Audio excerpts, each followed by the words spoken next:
Conservative new media viewers, JLin fans around the world, Charlotte Hornets fans around the world, what's up? It's me, PFE, Paul F. Villarreal, the NBA expert. We're here to discuss Charlotte's 122 to 113 victory tonight over the New Orleans Pelicans in Charlotte, North Carolina. With the victory, Charlotte improves to 35-28 on the season, including a record of 23-9 at home. That 35-28 record, they are now 7 games over 500, and that is the most games over 500, 7 games over, that they have been this entire season. So this is the high water mark of the season so far for the Hornets, and honestly, they look fantastic right now. They look great. I'll just do a simple little woo. Very nice win tonight. The reason why Charlotte won is they kind of hung on towards the end. New Orleans came back very strong in the fourth quarter of this game. Charlotte primarily won because they shot 15 of 35 from three-point range, which is about 43%. And just the Pelicans shot 30% from three-point range. And so they weren't quite able to hang around in that department. And I think that's the primary reason why the Hornets won in terms of statistical reasons. Going over the main stats of the game, Anthony Davis, 40 points and 13 rebounds. He had a huge night, as did Drew Holiday with 38 points, 4 rebounds, and 6 assists. Tony Douglas, who used to play with JLin, I think, on the Houston Rockets, 16 points and 4 assists off the bench. Charlotte was led by Kemba Walker with 35 points, 7 rebounds, 7 assists. It is the 4th straight game in which Kemba has scored 30 or more points. All the other starters also were in double-figure scoring, 14 for Marvin Williams, 15 for Nick Batum, 13 for Cody Zeller, and Courtney Lee had his best offensive game tonight as a Hornet, 16 points and 6 rebounds for him. Frank Kaminsky, 10 points and 5 rebounds off the bench. JLin, 12 points, 2 rebounds, 0 assists. Jeremy played 22 minutes, shot 3 of 10 from the field, including 0 of 3 from three-point range, 6 of 6 from the free throw line, no steals, no block shots, no turnovers, no personal fouls, and Jeremy's plus-minus was a +3. Now, Jeremy has been struggling recently on shooting the ball. However, Dartboard Trader on Twitter sent me a statistic coming from, I think, at the Hive, the SB Nation Charlotte Hornets blog, which said Jeremy is now 20 of 20 from the free throw line in March. So even though he is not shooting the ball great from the field right now, he is shooting the ball extremely well from the free throw line, and that was, of course, once again the case tonight as he went 6 of 6. How did Jeremy play in this game? He struggled throughout the first 3 quarters, particularly on offense. That was where struggles were. And the fourth quarter, he came up big. This was a game tonight in which, while I was on Twitter, all of the JLin fans that were kind of fading away and they're losing hope in Jeremy, and they think he's never going to be what they wish he would be, and he's regressing, and everything came out tonight. This was one of those nights tonight. And I understand it. Jeremy's been having a tougher time on offense, but tonight it's like the fans, some of them, and look, I'm not putting anybody down. I mean, in covering JLin for the last 5 years, we've gone through many ups and downs. I can see it. I see where fans they're all in, they're excited, they're pumped up, they're on the bandwagon, they're there, and then later on they're fading away. They don't watch the games as much, they don't care as much, they don't think Jeremy's ever going to be what they want him to be, and so on and so forth. And tonight was just one of those nights. However, then the fourth quarter happened, when Jeremy just played incredibly well for the amount of time that he was in the game. So we'll discuss that. I'll do probably the rundown of the fourth quarter, so the quarter by quarter for that moment of the game. Also, Shoot, I just lost my train of thought. So Jeremy, so that happened.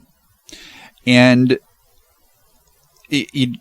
what I want to say is it's important to understand. Look, Jeremy is struggling offensively right now, and primarily with his shooting. Okay. However, you have to understand the context of it. You have to understand the situation that Jeremy's in, the role that he's being asked to play.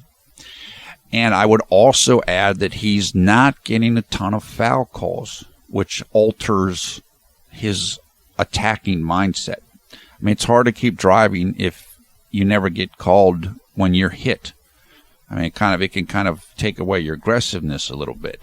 But more than anything else, Charlotte is a really good offensive team, even without JLin.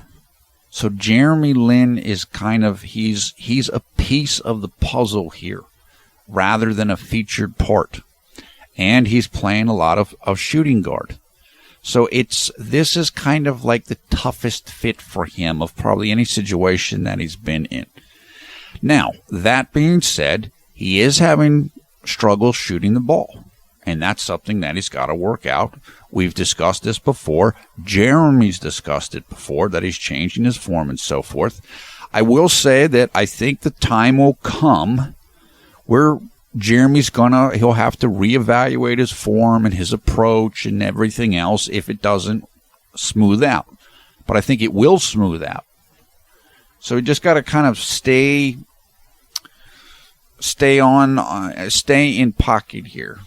And if you're a fan, that's what I would advise right now. And like I said, it was the amount of angst that was going on before the fourth quarter, and then everything changed in the fourth quarter was really illuminating tonight.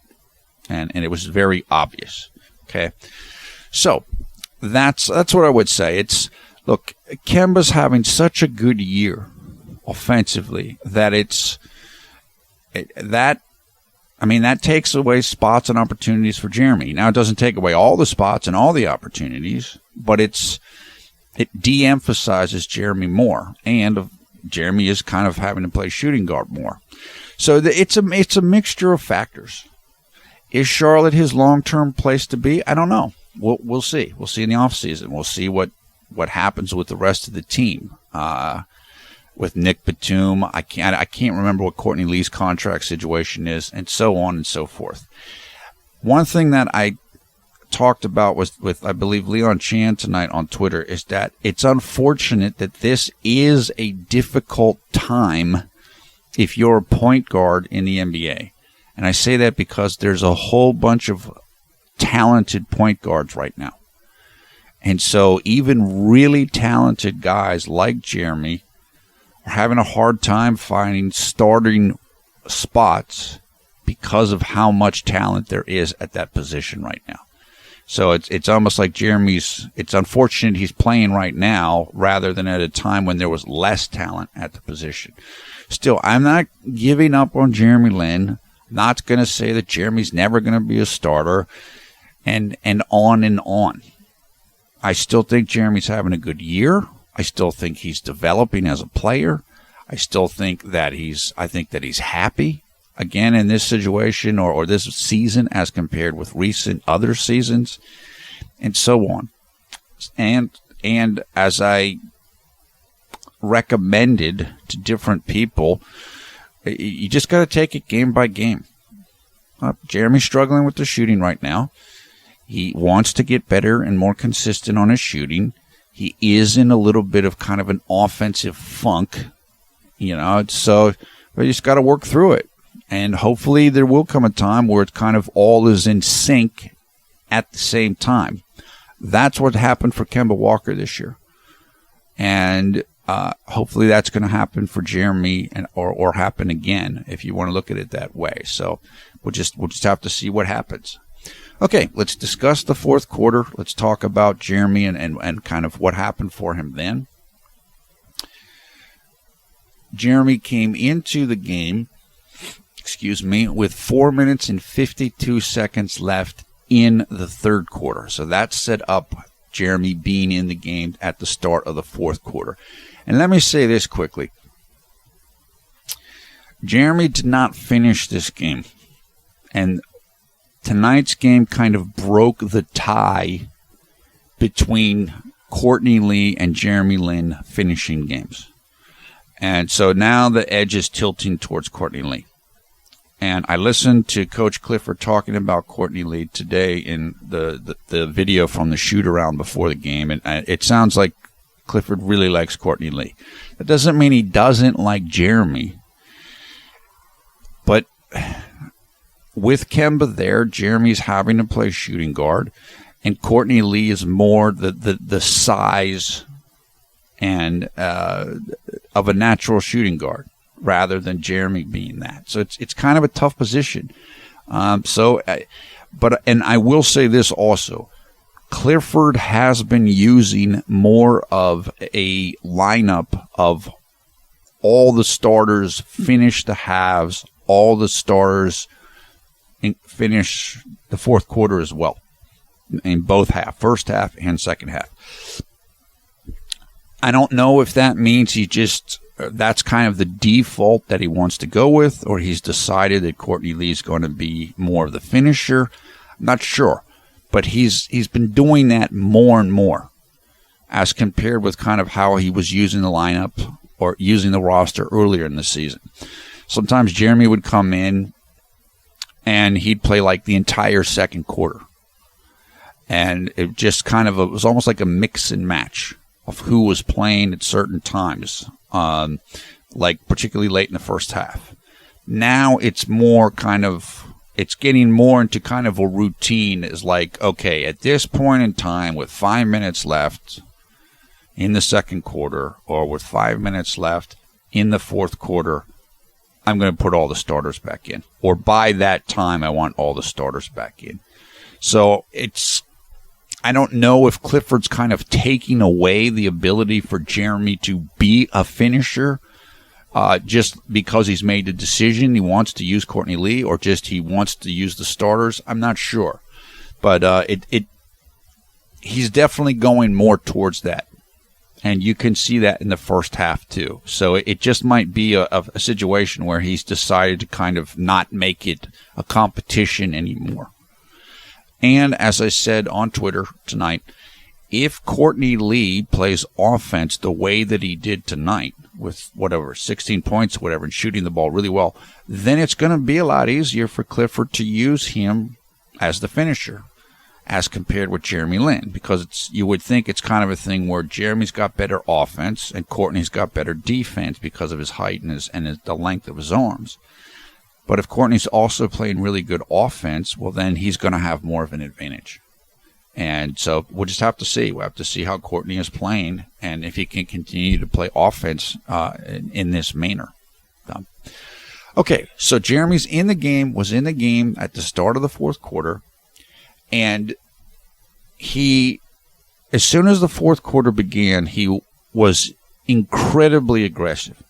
Like, his aggressiveness level went from like 1 to like 100 as soon as the fourth quarter began.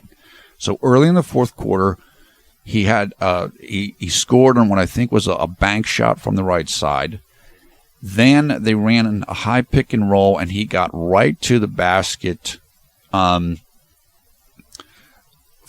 I think, he was fouled, I believe, and I think then I can't remember if he was a foul and one, or if it was free throws and he made both of them, something along those lines.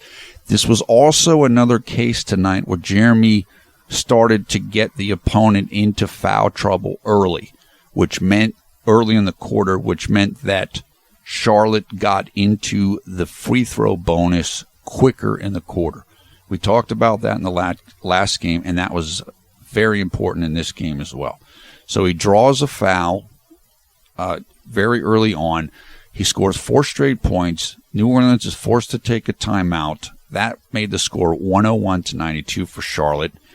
Then after that, he's fouled again, he went up to shoot a long two-pointer, pump faked against Kendrick Perkins. Kendrick Perkins jumped into him. Jeremy got 2 shots, made both of those. And then he went to the basket, felt he was fouled, and did not get the foul call in that situation. Moving on into the middle of the fourth quarter, then he's fouled once more.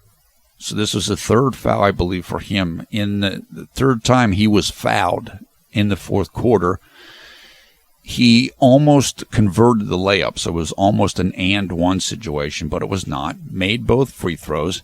And now at this point in the fourth quarter, with I think about 6 minutes and 40 seconds left, the score was 107-101 for Charlotte.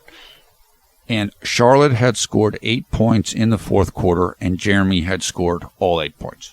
So it was like all of a sudden he just completely turned it on and became unstoppable.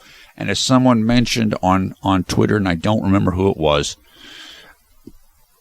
Charlotte started running high pick and roll, that's Jeremy's, what he's great at doing. So as soon as you start running and putting him in pick and roll, well, then he's going to dominate. And it's not that Charlotte doesn't run pick and rolls, because they do, but it's like the offense is not structured to feature Jeremy. But in this portion at the start of the fourth quarter, they did run that type of an offense. They ran Jeremy's offense, essentially, and all of a sudden he looked like Linsanity Jeremy Lin again. So it's like I said, it's a situational thing. It's not that Jeremy can't play anymore, or he's terrible, or it's over. It's part of it is the situation, and part of it is that he has been struggling with his shooting recently, and he hasn't been as aggressive as he has been in the past. And I think that's partly because he has been struggling with his shot, and other people on the Hornets are playing really well on offense. So maybe Jeremy thinks, well, I'm not going to dominate the ball if everybody else is shooting well and I'm not. So but it's okay. I mean, he can work through this and get beyond it. Okay? So that 107-101 Charlotte, 6 minutes and 40 seconds left, and then Jeremy came out of the game with 6 minutes and 27 seconds left. Same score, came out for Kemba, and at that moment in the game, all the starters were back on the court. And so it's sure. I mean, Courtney Lee finished the game and Jeremy did not. But I do think there is a touch of it that Clifford is going more with starters finish halves. And so, we have to see how it plays out. We just have to see how it plays out. But it does look like it's favoring. It's tilting towards Courtney Lee right now. I don't think it's the end of the world. Could it mean that Jeremy might move along in the offseason, or more of a sign? Maybe. But it all depends on who Charlotte's going to have next year. Like I said, is Nick Batum going to be there? Who else is going to be there? It's going to depend on a lot of different things. So right now we have 19 more regular season games and however many playoff games. And just the main thing I'm focused on right now is just hope Jeremy plays as well as he can between now and the end of the season. So, I mean, nothing's going to happen or no drastic changes are going to occur between now and then. So just hopefully it'll go as well as it can for him. And that's about it. So, and after Jeremy came out of the game, honestly, the game got really, really close. It actually got to 109-109. So it was tied. And so it didn't look so great with the starters back in, but then the starters kind of got it together, made a push, and then got to the final margin of 9 points of victory. However, like I said, for that first 6 minutes or so of the fourth quarter, Jeremy was very important and looked like himself. So he's still critical to this team. He's still an important part of this team. Even if he's in an offensive slump, even if he's not shooting the ball great, even if he's not finishing the game, they still rely on him. He's still a key part of this situation. Now, do we want Jeremy to be even bigger part of a situation and as a starter or as a finisher? Absolutely, sure. No doubt about it. But in looking at what happened tonight, Jeremy played the most minutes off the bench. He played 22 minutes. Courtney Lee played 29 minutes. So we're still not talking about huge discrepancies here. And that's kind of about it. I'm going to keep this video relatively short tonight, but I want to discuss that. I'm thrilled that the team won. I think Jeremy will work out of his little shooting slump. Clearly, he and his team of friends and family and staff around him, they know what's going on. They know he's having some struggles right now in terms of his offensive game, and I'm sure it's going to get addressed. Jeremy works hard. I mean, everybody knows Jeremy works hard, so it's not like I'm sure he's working on his shooting constantly. So it's just, as I said earlier, at some point you're going to have to assess it. Well, is this working? Is this, if it doesn't correct itself, is this the right method? Is this the right technique? Do we need something different? But for now, it's just no major alterations are going to take place in his form right now. We just got to ride it out at this point in time. And I'm happy. I'm happy the team won. I'm happy that Jeremy was Mr. Fourth Quarter for the amount of time he was in there. Yeah, I'd love it if Jeremy was finishing the games. Yeah, I'd love it if Jeremy was playing more minutes. But I think he's being treated relatively fairly, given how his offense has been struggling recently. And like I said, are we at the point when Courtney Lee is going to finish games? And that's just kind of how it's going to be. We'll see. I don't know. And still, to this day, I still have not heard even one reporter ask Coach Clifford, what about your finishing group? That has never happened. So it's just, I have no idea what Coach Clifford's thinking, because nobody has asked him that question. And as we know, and as I've mentioned previously, earlier in the season, when it was JLin and Jeremy Lamb and PJ Hairston, he got asked about it all the time. And now nobody asks him about it. So we just don't know, and we're just going to have to see basically what happens in the next game, and we'll take it from there, I guess. So that's all I have to say about this game. Like I said, it's another good win. Hornets continue on in their homestand. They're looking great. They're looking strong. Tonight was game number 3 of the 7-game homestand, so there's 4 more games left. Let's just keep racking up wins. And I can tell you, Jeremy's a heck of a lot happier winning than the losing that was going on in Los Angeles last year. Next game coming up is 2 days from now, Friday, March 11th, here in the United States. It will take place at 7 p.m. Eastern Time.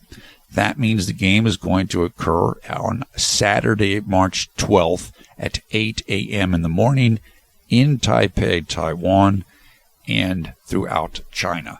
Detroit's a good team. They're kind of up and down right now, but they're talented. They're well coached. They're better than their record.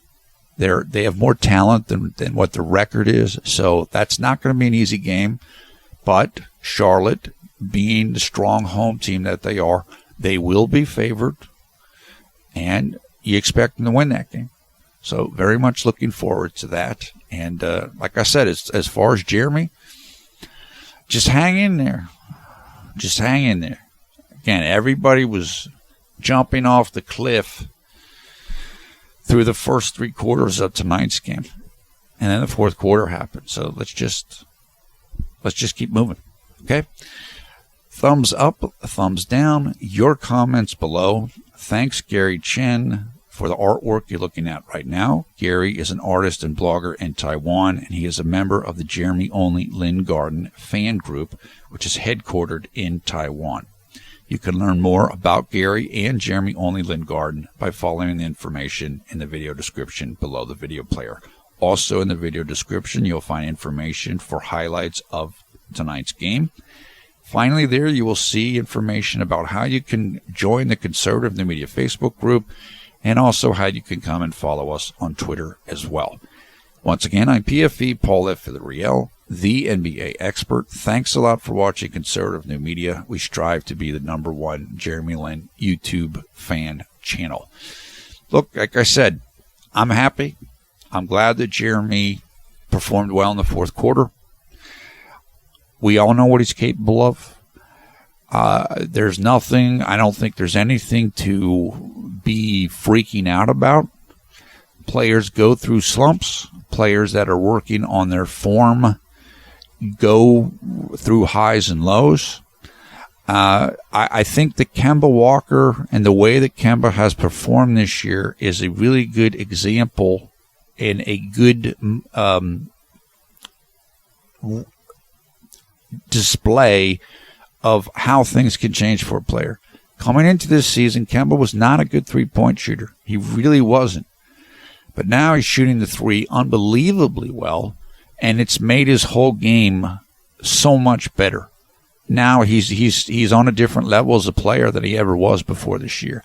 Same thing can happen for JLin, and given how hard JLin works, I think it's going to happen.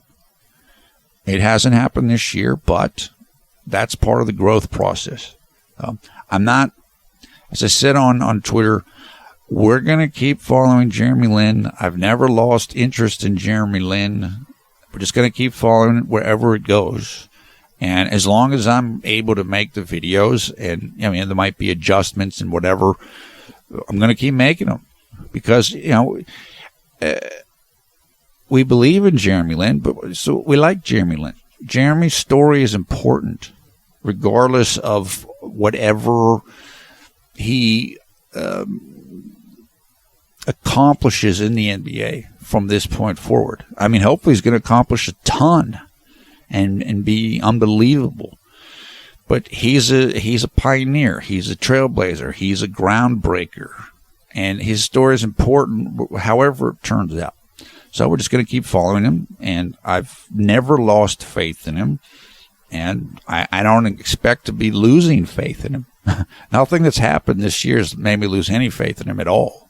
So that's it. That's how I'm feeling. You can let us know how you're feeling in the comments below. Hope you're having a great night or great day wherever you are around the world when you watch this video. Take care, and we'll talk to you again in less than 48 hours as Jeremy and the Charlotte Hornets will square off against the Detroit Pistons once again from Charlotte, North Carolina.